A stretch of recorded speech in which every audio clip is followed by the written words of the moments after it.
이를 행하시는 여호와, 그것을 만들며 성취하시는 여호와, 그의 이름을 여호와라는 이가 이와 같이 이르시도다. 너는 내게 부르짖으라. 내가 내게 응답하겠고 내가 알지 못하는 크고 은밀한 일을 내게 보이리라. 하나님을 알 수 있는 이 은혜를 우리에게 이 아침 있게 하시니 감사를 드립니다. 말씀 앞으로 나오게 하시고 말씀을 통하여 은밀한 일을 알게 하시는 하나님을 더욱 알아갈 수 있도록 우리에게 이 복을 주셨사오니 참으로 이 아침 주의 말씀을 경청하여 말씀을 통하여 우리 가운데 임재하시는 하나님을 배우게 하여 주옵소서. 성령께서 우리 안에 충만하셔서 하나님 우리 아버지를 깊이 아는 참 지혜가 우리에게 있게 하여 주심으로 우리가 이 하나님을 우리의 신비에 새기게 하시고 우리의 삶 가운데 살아내어가는, 그래서 하나님 우리 아버지께서 참으로 우리와 동행하시는 이 놀라운 은혜의 삶이 사라지도록 인도하여 주옵소서. 세우신 전도사님을 붙드셔서 주의 말씀 가운데 충만케 하시고 이 말씀을 통하여서 하나님 우리 아버지가 누구신지를 더욱 잘 알아갈 수 있도록 우리를 인도하시고 우리를 다스려 주옵소서. 참으로 이를 행하시는 여호와를 찬양합니다. 우리가 우리의 삶으로 살아가는 줄 참으로 어리석게 착각하지 아니하도록 말씀 안에서 우리를 깨닫게 하셔서 하나님 우리 아버지께서 우리를 인도하고 계심을, 우리의 삶 가운데 주관자가 되심을 알게 되어지는 놀랍고 복된 이 아침 이 말씀의 시간이 되게 하여 주옵소서. 감사를 드리며 예수 그리스도 이름으로 기도합니다.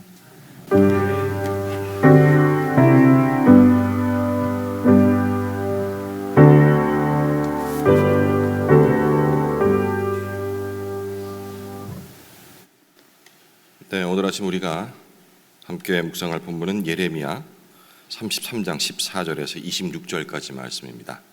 예레미야 33장 14절에서 26절까지의 말씀, 저와 여러분이 한 절씩 교독하도록 하겠습니다. 14절 먼저 제가 읽겠습니다. 여호와의 말씀이니라. 보라, 내가 이스라엘 집과 유다 집에 대하여 일러준 선한 말을 성취할 날이 이르리라. 그날 그때에 내가 다윗에게서 한 공의로운 가지가 나게 하리니 그가 이 땅에 정의와 공의를 실행할 것이라. 그날에 유다가 구원을 받겠고 예루살렘이 안전히 살 것이며 이 성은 여호와의 우리의 의라는 이름을 얻으리라.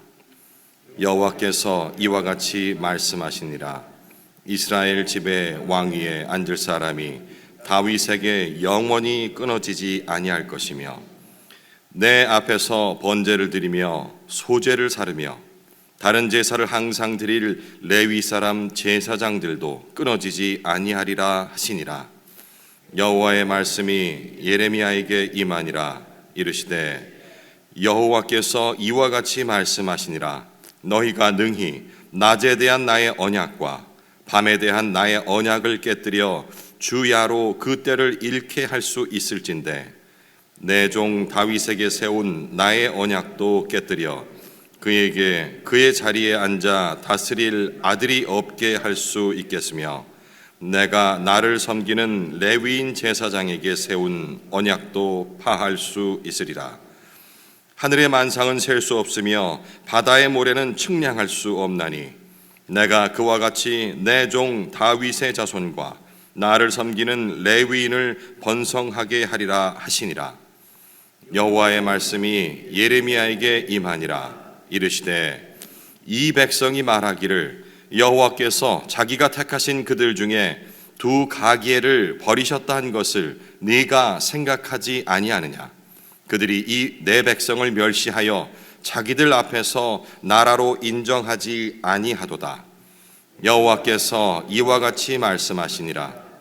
내가 주야와 맺은 언약이 없다든지 천지의 법칙을 내가 정하지 아니하였다면 야곱과 내 종 다윗의 자손을 버리고 다시는 다윗의 자손 중에서 아브라함과 이삭과 야곱의 자손을 다스릴 자를 택하지 아니하리라. 함께 읽겠습니다. 내가 그 보로된 자를 돌아오게 하고 그를 불쌍히 여기리라. 네. 네, 오늘 본문은 예레미야의 구원 선포, 그러니까 30장에서 33장까지 이어지는 그 구원 선포의 마지막 단락이라고 할 수가 있겠습니다. 본문은 이스라엘과 유다에 대한 선포가 이루어질 것이라는 그런 서술로 시작을 하고 있죠. 이어서 이스라엘에게 집중하기보다는 특정 인물 혹은 그 집단에 대해서 서술을 하고 있는 점이 눈에 띕니다. 예레미야는 다윗에게서 한 공의로운 가지가 날 것이라 라고 이렇게 15절에 선포를 하는데, 이는 이사야가 얘기했던 그 예언과 유사합니다. 이새의 줄기에서 한 싹이 날 것이다 라는 그 예언과 아주 유사하죠. 덧붙여서 이 본문에는 이스라엘 집에 왕위에 앉을 사람과 제사를 드릴 레위 사람 제사장들이 끊이지 않을 것이다 라고 17절과 18절에 또 선언을 하고 있습니다. 하지만 우리가 역사를 통해서 그 이후에, 다윗 이후에 더 이상 새로운 왕은 없었다라는 것을 본다 한다면 예레미야의 선포가, 선언이, 예언이 맞지 않은 것일까? 라는 의문을 가져볼 수도 있겠습니다. 14절부터 차근차근 한번 살펴보겠습니다. 참고로 오늘은 신학적으로 좀 논쟁거리가 있는 구절들이 한 두어 구절 있거든요. 참고하시고요. 먼저 14절 말씀, 여호와의 말씀이니라. 보라, 내가 이스라엘 집과 유다 집에 대하여 일러준 선한 말을 성취할 날이 이르리라.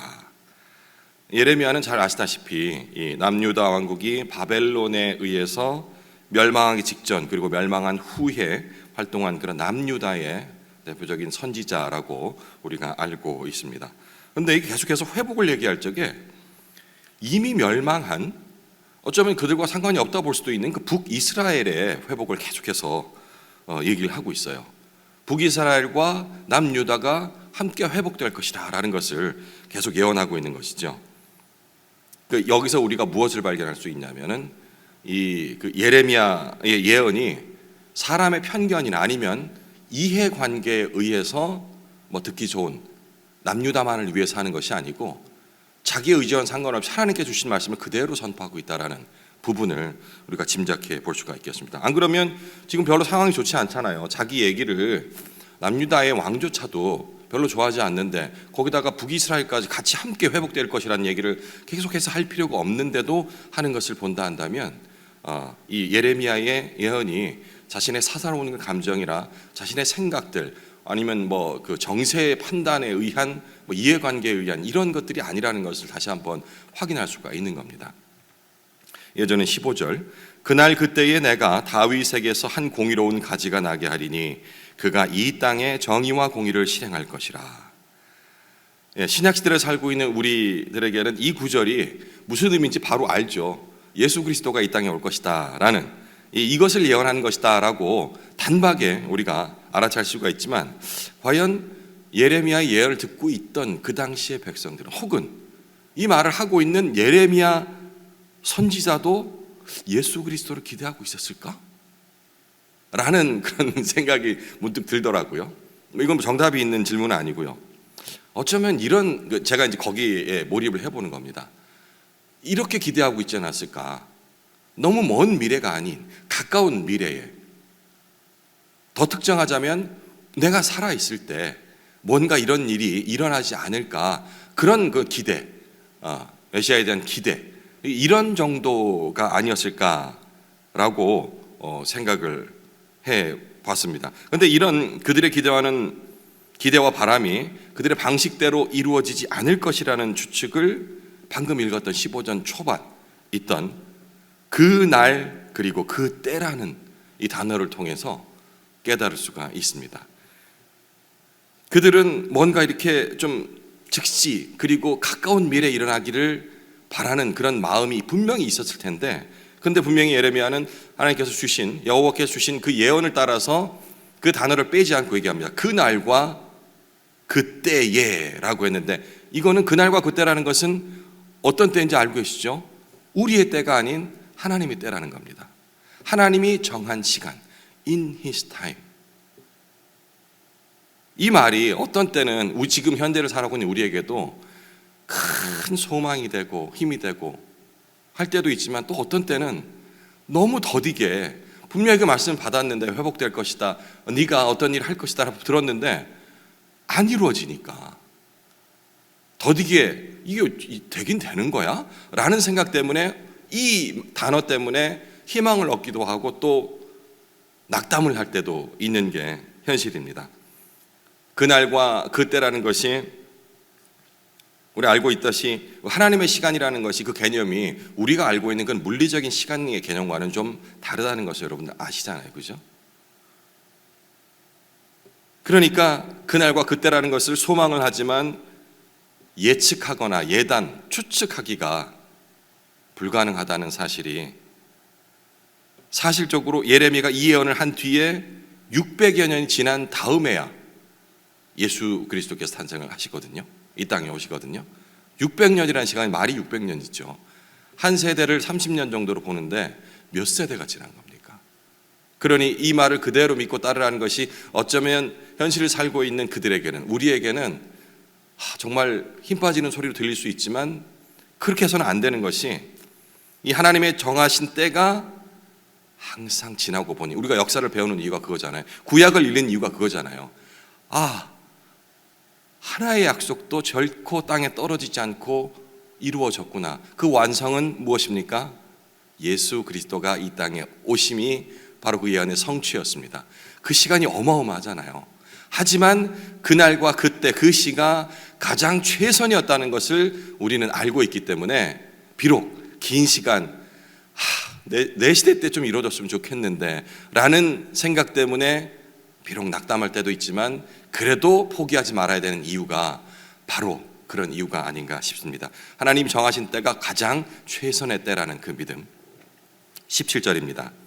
여호와께서 이와 같이 말씀하시니라. 이스라엘 집의 왕위에 앉을 사람이 다윗에게 영원히 끊어지지 아니할 것이며.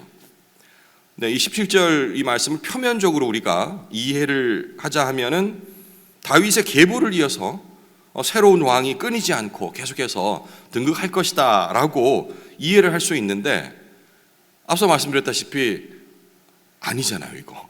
그죠? 다윗 이후로 새로운 왕은 없었습니다. 물론 우리가 영원한 왕국의 왕이신 예수 그리스도 왕이라고 얘기를 한다는 그것 외에 그냥 표면적으로 어떤 왕들은 없었거든요. 예레미야 예언은 틀린 것입니까?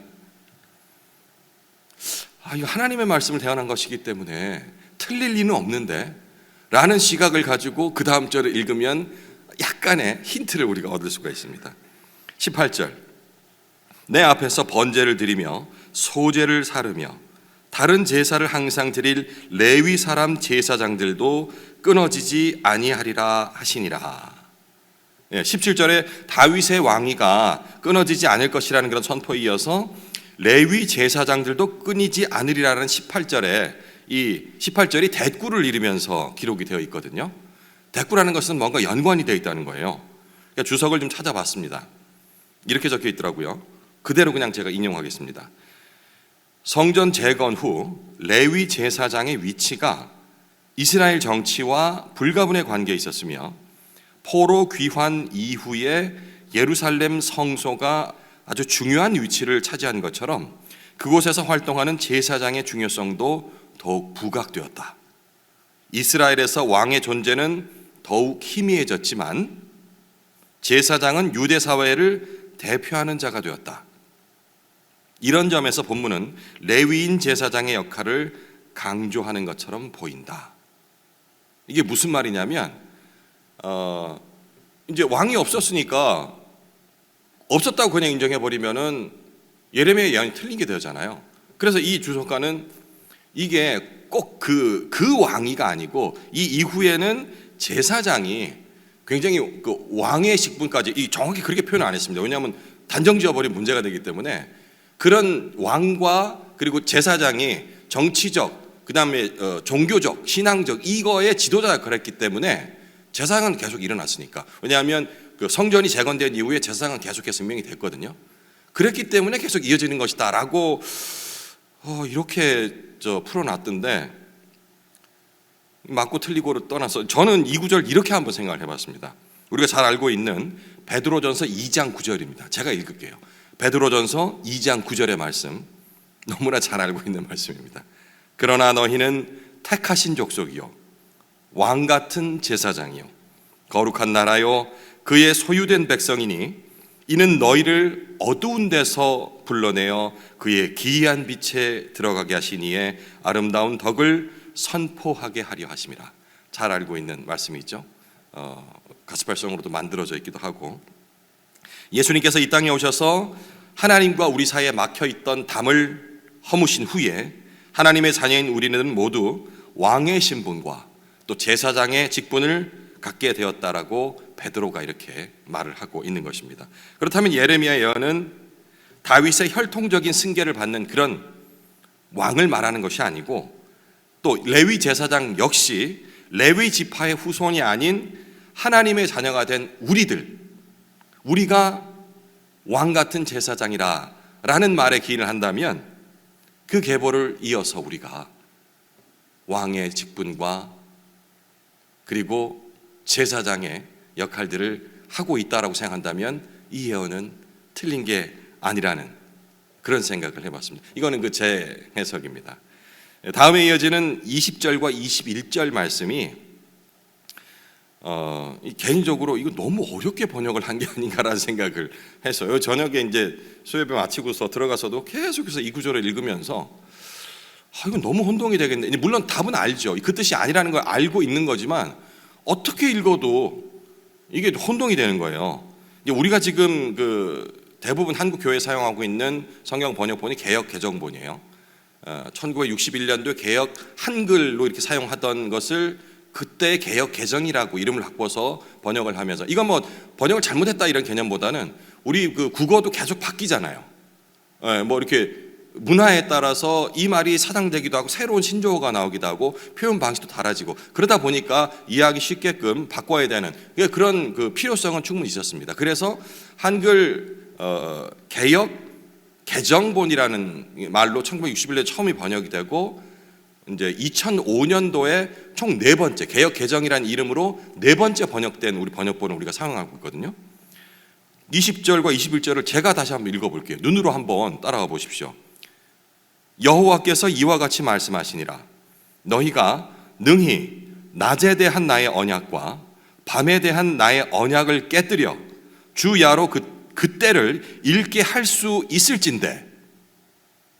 21절 내 종 다윗에게 세운 나의 언약도 깨뜨려 그에게 그의 자리에 앉아 다스릴 아들이 없게 할 수 있겠으며, 내가 나를 섬기는 레위인 제사장에 세운 언약도 파할 수 있으리라. 이게 지금 할 수 있다는 얘기처럼 들립니까? 없다는 얘기처럼 들립니까? 이건 있다는 얘기처럼 들리잖아요, 그죠? 물론 이제 전후 문맥을 잘 읽어서 이렇게 하다 보면은 이게 그런 뜻이 아닌 것 같은데 라고, 혹은 그냥 우리 상식적으로 생각한다면 분명히 이어진다라고 했는데 여기는 그게 안 이어지게 할 수 있다라고 막 얘기를 하니까 이게 혼동이 되거든요. 이거를 제가 다른 번역보로 한번 읽어볼게요. 20절 이건 그냥 들어주십시오. 나 주가 말한다. 낮에 대한 나의 약정과 밤에 대한 나의 약정을 너희가 깨뜨려서 낮과 밤이 제 시간에 오지 못하게 할 수 있겠느냐? 이건 느낌이 다르죠?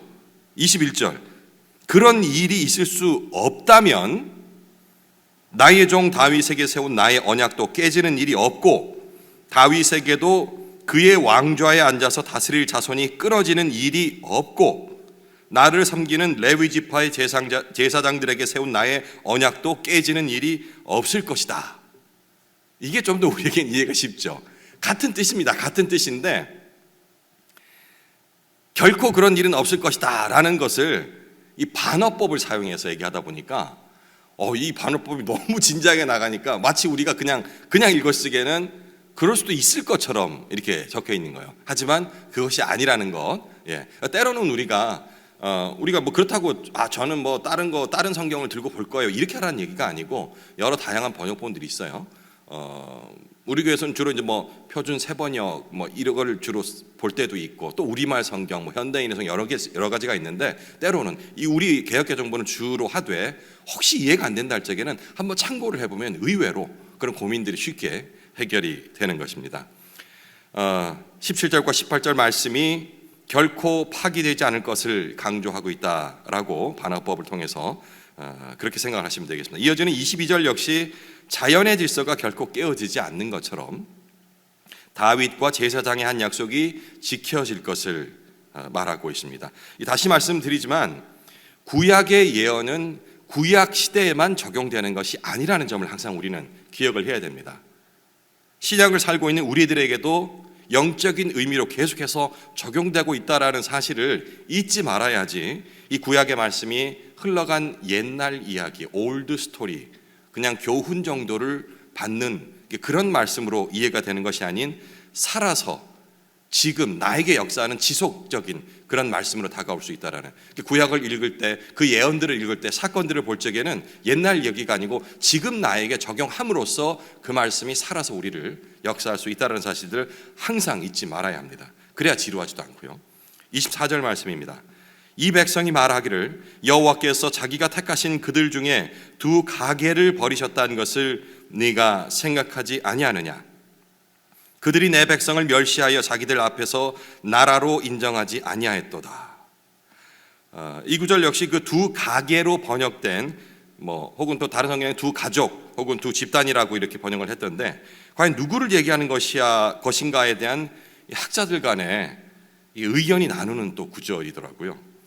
먼저 해석은 두 가게는 상식적으로 북이스라엘과 이 남유다를 가리키는 것이라고 이렇게 해석을 했는데, 그 해석에 동의하지 않는 그 학자들의 그 주장을 보면은 여기서 그들이라고 얘기한 24절 후반부에 그들이 내 백성을 멸시하여라고 이 적혀 있는 구절을 가지고 그들은 바로 이스라엘을 얘기를 할 텐데, 이스라엘 스스로를 멸시한다는 것이 불가능하다. 그렇기 때문에 이 두 가게는 북이스라엘과 남유다를 얘기하는 것이 아니고 지도층이었던 다윗의 이 왕조, 그리고 하나는 또 자기들끼리 백성들을 보살피지 않고 제사장 직분에만 취해서 자기의 거룩과 영광을 받았던 그 두 집단을 얘기하는 것이다 라고 얘기하는 학자도 있고, 저는 솔직히 누구 말이 맞는지를 잘 모르겠어요. 그래서 오늘은 제가 여기에 대해서는 따로 설명을 하지 않겠습니다. 어떤 주장이 옳건 간에 혹은 제3의 주장이 있다 할지라도 우리가 이 본문을 통해서 얻어야 하는, 느낄 수 있는 하나님의 영원한 약속은 깨어지지 않을 것이다라는 그 흐름에는 지장이 없는 것이기 때문에 그냥 넘어가도록 하겠습니다. 마지막으로 25절과 26절의 말씀입니다. 제가 읽겠습니다. 25절, 여호와께서 이와 같이 말씀하시니라. 내가 주 야와 맺은 언약이 없다든지, 이 자연의 섭리를 계속 말씀하시는 거예요. 천지의 법칙을 내가 정하지 아니하였다면 야곱과 내 종 다윗의 자손을 버리고 다시는 다윗의 자손 중에 아브라함과 이삭과 야곱의 자손을 다스릴 자를 택하지 아니하리라. 내가 그 포로된 자를 돌아오게 하고 그를 불쌍히 여기리라. 이 구절도 역시 주석마다 또 다른 해석들을 적어놨던데 이 주석은 제가 논하지 않겠습니다. 앞선 20절과 21절에 있던 그 예레미야 선지자가 사용한 그 반어법, 제가 그 다른 번역본으로 읽어드렸던 그 반어법으로 이해를 하신다면 그렇게 어렵지 않을 것 같아요. 26절에 아브라함과 이삭과 야곱의 자손을 다스릴 자를 택하지 아니하리라 라는 것이 표면적으로는 부정적인 의미를 갖고 있습니다. 하지만 이거를 이 반어법이라는 앞선 예를 들어서 생각한다 한다면 26절의 앞선 25절이 만약 자연 만물의 법칙을 하나님이 아닌 그 어떤 다른 존재가 정한 것이라면 이라는 전제가 들어가 있죠. 그러니까 이 역시 부정의 의미가 아니고 아브라함과 이삭, 야곱의 자손, 나아가 하나님의 백성을 영원히 돌보시겠다. 왜? 천지 만물, 자연의 법칙을 정한 것은 나이기 때문에, 이게 내가 정한 것이 아니라 한다면 바뀔 수 있을 텐데 라고 전제를 되었기 때문에 변하지 않는다는 얘기가 되겠습니다. 오늘 말씀을 읽으면서 우리가 이런 것을 기억했으면 하고 제안을 드립니다. 이 아침 묵상할 수 있을 만한 내용들, 하나님께서 예레미야 선지자를 통해서 이 확인해 주신 이른바 새 약속은 다윗을 잇는 왕이 끊어지지 않을 것이며 또 하나님을 예배하는 레위 제사장 역시 끊어지지 않는다라는 그런 약속입니다. 그리고 그 약속은 먼저 예수 그리스도께서 이 땅에 온 인류의 왕으로 오셨고 또 우리를 왕 같은 제사장으로 삼아서 지금도 계속해서 끊어지지 않고 실현되고 있다는 점, 그 중에서 그 역할에 우리가 주목을 했으면 싶은데요. 제사장이 뭐 하는 사람이죠? 하나님께 예배를 드리는 그런 임무를 맡고 있습니다.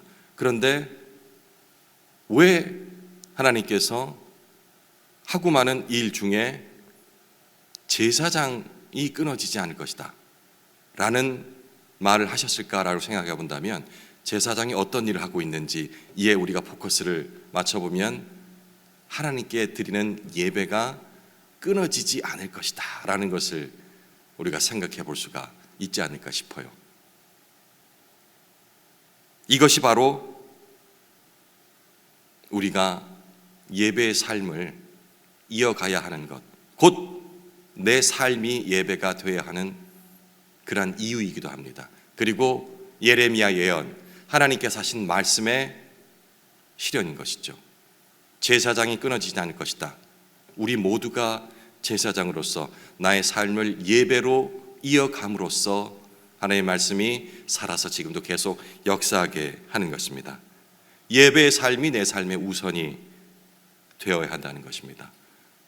우리가 신앙생활을 잘 알기 위해서, 교회가 부흥하기 위해서 여러 가지 이유들로서 예배를 미뤄두고 더 나은 것처럼 보이는 것을 좇아서 열심을 냅니다.